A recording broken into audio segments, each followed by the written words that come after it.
This video is basically the 8th video I've made for a series I'm doing. It's my story, but most of my videos are this way.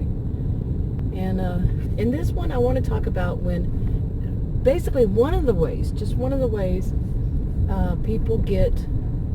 who are abusive in whatever ways. These days, a lot of people pile everything under narcissistic abuse. And it could be that, of course, that's not a diagnosis for narcissism, narcissistic personality disorder, but it could be any kind of abusive behavior, any of the cluster B behaviors, or not. But yeah, when that type gets flying monkeys, okay, how? One of the ways, just one that I see that they can get, they're flying monkeys. Now, one of the things is that they'll do something that people around them, maybe total strangers or just the city or the town or something, hears about, rumors spread that they've done this. Not rumors, but how things spread. Oh, so-and-so did this. And it's going to be something that would seem like a really great, upstanding citizen did something like this, okay? But what was the real purpose? What was really, truly behind it might only be understood by a victim of that abuser, a victim or victims. That they will understand what's truly going on, maybe in a way. But the flying monkeys, no, they'll see this, oh wow, somebody did something so great and that was so wonderful, and people admire them for it. Okay, now I'll give my story here. When I was young, as I mentioned, my dad was a very mean, abusive man, evil, pure evil. And there are a lot of things I'm leaving out, of course. And he's passed back in the 90s. But he was evil. But to some people, he looked like he was the greatest person on the planet, at least in that town. And one of the things he did, I mentioned in the video that the high school and the elementary school was right down the road from where we lived, but there was also a trailer basically that was for children who had were in special education. Okay, they had mental challenges, and they were mainly for that would have been in the high school, okay, and that's where they would put them in this separate building. And at first it was a woman that was the teacher. Then it became this man. It was a young guy. Okay.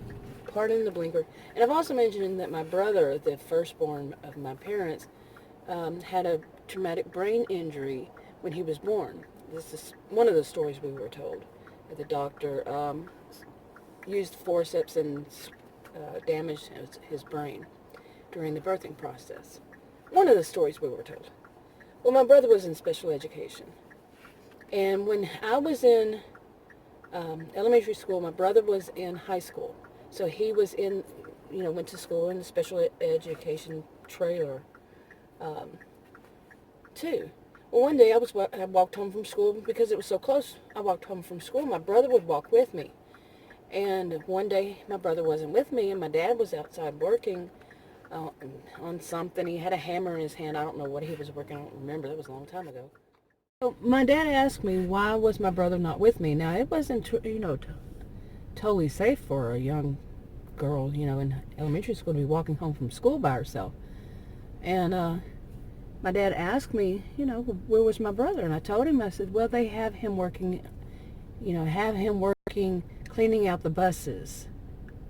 And, all the other people that were in special education, all the other kids. My dad was livid. Oh, he was so angry. And he still had that hammer in his hand. When he took me in his truck, me along with him, he still had that hammer driving down the road with the hammer in his hand.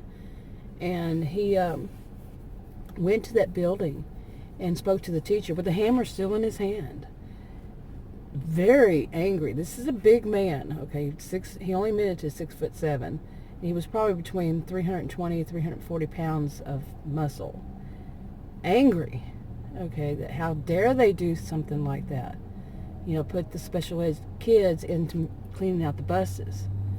So I was sitting there in the truck just, wow, you know, as a little kid, seeing my dad yell at this man, and he was waving that hammer around, not threatening the guy with it. I saw that. He wasn't threatening the guy with it, but it was just his anger. Okay. My dad told, you know, this teacher what was going to happen from then on, and it was going to be that these special education kids are not going to be cleaning the buses. I'm sorry, I have to put the camera this way because somebody is out there smoking, but at this store. Anyway, so anybody would look at that and they would say, well, great, he stood up for these, you know, children in special education, and things changed. And believe me, that story went around for the longest.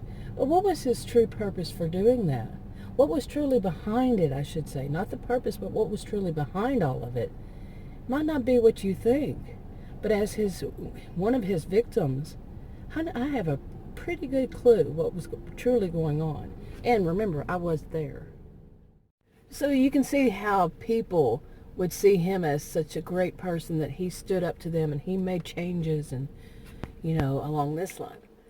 But like I said, I knew, and well, I'm going to say it as I would see it today, not as a child. And basically,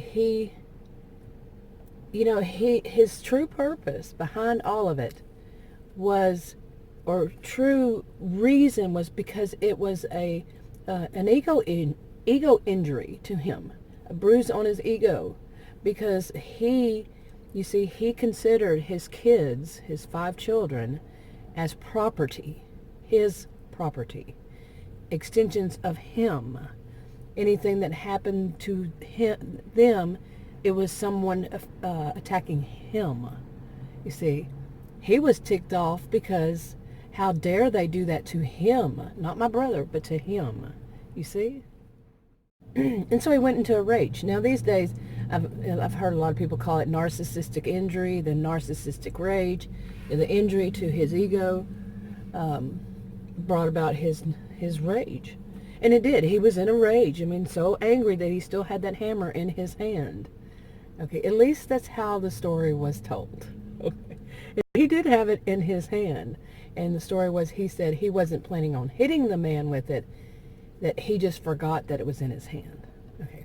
And given the whole situation that they should not have been doing that, he got away with it. Okay, was he truly using that hammer to threaten? It's questionable, isn't it? Anyway, like I was saying, they do things that make them look like they're just so sweet and so nice and so caring and so loving, and they do things for others, and they, you know, so forth, so on and so forth. And I have another example. Another example was, I guess I was maybe sometime in my 20s, I went and visited my family, and we all went out. We all had a big get-together at a restaurant, and I'd never been there. I can't even remember where it was now. But as it was real crowded, as it was.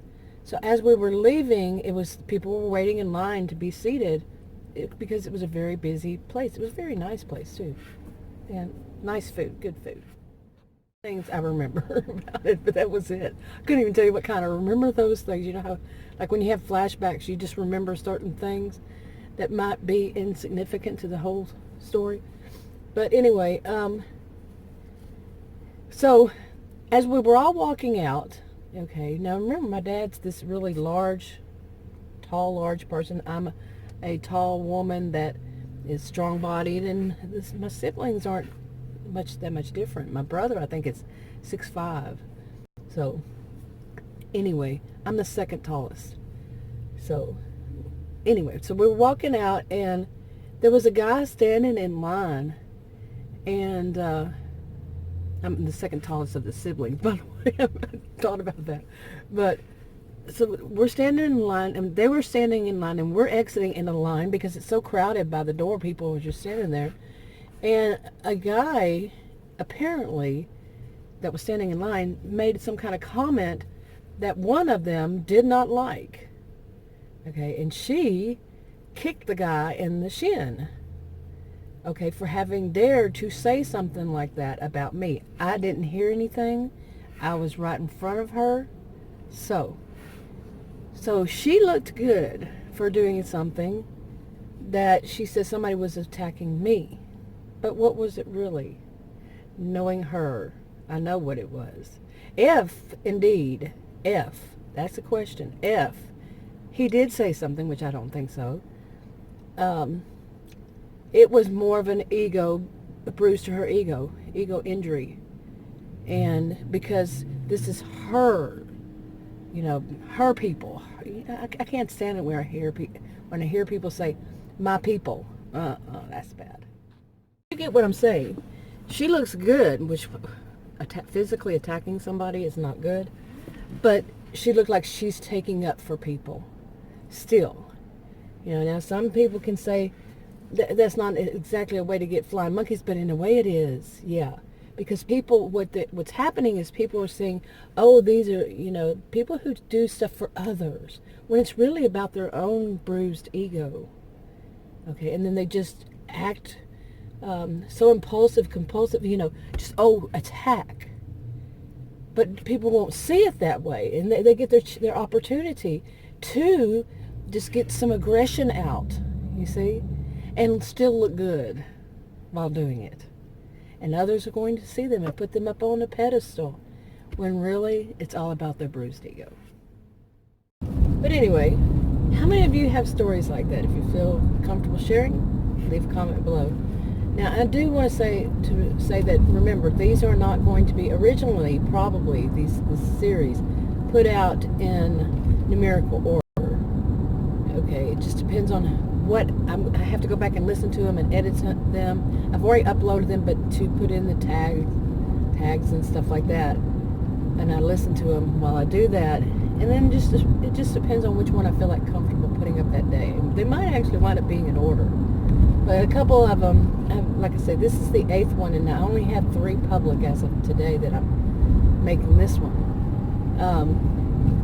But yeah, some of them I'm not sure I might have to make over again, because I'm a little bit been thinking about people who are no longer on this planet. Yeah, I can talk about them, but the other ones, yeah. So not a good idea to talk about people who are still alive.